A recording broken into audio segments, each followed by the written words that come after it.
Good afternoon, Mr. Broussard. It's Jimmy Halfacre. First of all, I want to say thank you. It was for the opportunity to work with you on the purchase of your new home. And I wanted to share with you the results of the elevation survey, which in my opinion is the prime ingredient of a structural report. As you can see from the way that this is laid out, we did a floor plan sketch, and we took a zero reference at the front door at this location, and then all of the other numbers across the main living area are related back or referenced back to this 1-0 reference point. For example, going to the right, this corner is 2.5 inches higher, and then it slopes down coming this direction to where the right rear corner, this being the northeast corner, is at the same height as the front door. Now,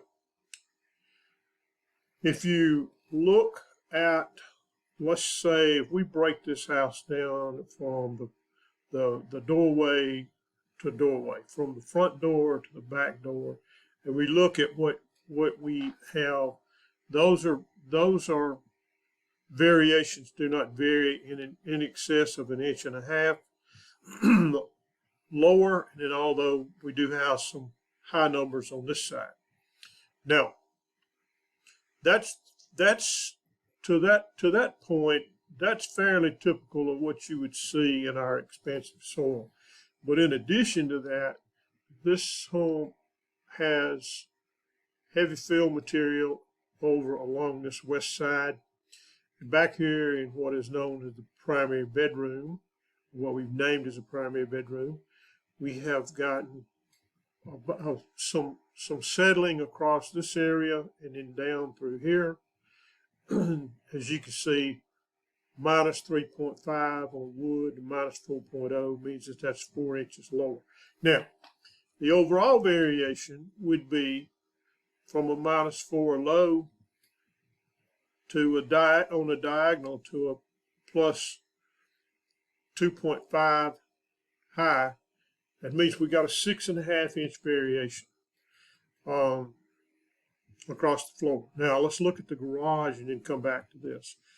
We take 4 points in the garage. Points, we name them 1, 2, 3, and 4. And you'll notice this side, the ceiling numbers vary a little, but we 0, 0 on the X means it's on concrete. We've got a negative slope on the floor. So this is a 1/2 inch low, and this is an inch low from the front. So we've got a negative slope, as it's called and referred to in the industry. From the door, it slopes downward. Now, for those numbers, what does this mean? This means that this home, like many, probably has not had any repairs or any supplementary support installed over the life, and consequently, and one of the concerns is always water and fill material, particularly allows settling to differential settling to occur in those areas where we have heavy fill material. That looks like perhaps what has happened at this home. From a standpoint of is it habitable in as-is condition? Certainly no one would argue that point. Is it to the point that someone would want to have some supplementary support installed, perhaps to re-level the structure in the areas that are down,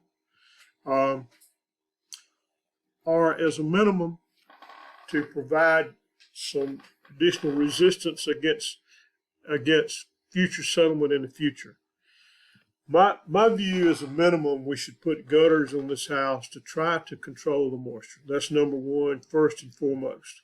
The second one is if if we were going to level it, it's unfortunate that this was not done prior to the time the owners came in and put in some beautiful floors and made some updates, because to take this entire let me take two steps back and say it like this.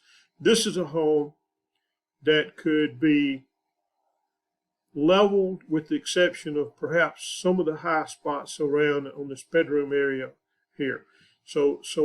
But this would require supplementary support to be added underneath the grade beams on the interior areas to be able to get this full up to where if we were trying to lift this up to, let's just say we wanted to get it up to where this area is here about the fireplace, where we were only down like 1.5 inches, lifting 2 to 2.5 inches. There's no way a structure would be able to sustain that kind of lift without some pilings being located on the inside. So in short, I'm not going to recommend that any kind of quote foundation repair be done, but it certainly is a structure that we have to acknowledge that we do not have much margin for additional movement, meaning that we've got a 6 to 6.5 inch variation in there currently. And that's about as much as we would ever want to see in a structure that we did not do elevation adjustments to, as well as underpinning for stabilization purposes, if you will. So underpinning could be done, lifting could be done, but at this point it would be doubly expensive because of the recent cosmetic work that's been done, as well as the new floor. I'm sure you'll have some questions, so feel free to call me at 601-966-1291. That's again at 601-966-1291. Thank you very much, and we're working on getting the formal report out, but I just want to give you a heads up and give you the benefit of this at this point in time. Thank you.